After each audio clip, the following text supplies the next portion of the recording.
গত 5 জুলাই 2026 আমাদের বামন্দি এলাকার মন্দি গ্রামে একটি বসত বাড়ি থেকে 5 জন টাইলস মিস্ত্রি কাজ করার সময় তাদের মধ্যে 2 জন ব্যক্তি যোগ সাজস করে উক্ত বাসার বারান্দায় মাটির নিচে পুঁতে রাখা অনুমান 11 ভরি 14 আনা গয়না, যার বাজার মূল্য আনুমানিক 30 লক্ষ টাকা তারা যোগ সাজস করে নিয়ে পালিয়ে যায়। তো উক্ত সংবাদটি পাওয়ার পরে আমি, আমার থানার টিম, আমি নিজে, আমার তদন্ত এবং আমার সেকেন্ড অফিসার সহকারী একটি টিম এবং বামন্দি থানা থেকে একটি টিম যৌথভাবে উক্ত বাড়িতে যায়। উক্ত বাড়ির বিভিন্ন সিসি ফুটেজ গুলো আমরা পর্যালোচনা করে নিশ্চিত হই যে কোন 2 জন ব্যক্তি এটির সাথে জড়িত।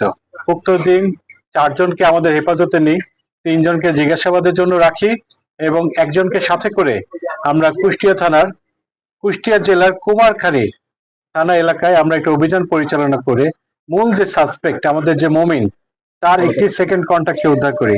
এর মাঝখানে আপনাকে বলে রাখি, মমিন একটি ধূর্ত প্রকৃতির অপরাধী। সে এর আগেও পুলিশের বিভিন্ন মামলায় অ্যারেস্ট হয়েছিল বিভিন্ন অভিযোগের ভিত্তিতে।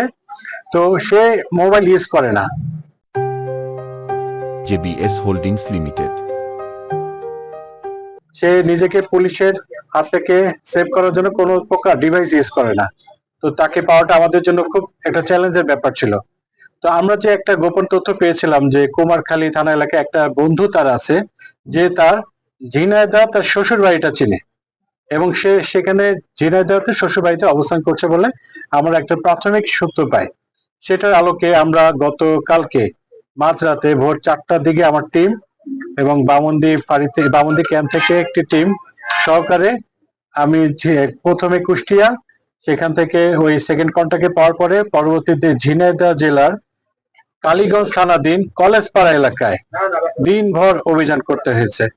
তো সেখানে আমাদের কালীগঞ্জ থানার সহায়তার ভিত্তিতে আমরা অভিযান পরিচালনা করি এবং সমস্ত অলংকার, অত্র মামলায় চলে যাওয়া সমস্ত অলংকার উদ্ধার করতে সক্ষম হয়েছে।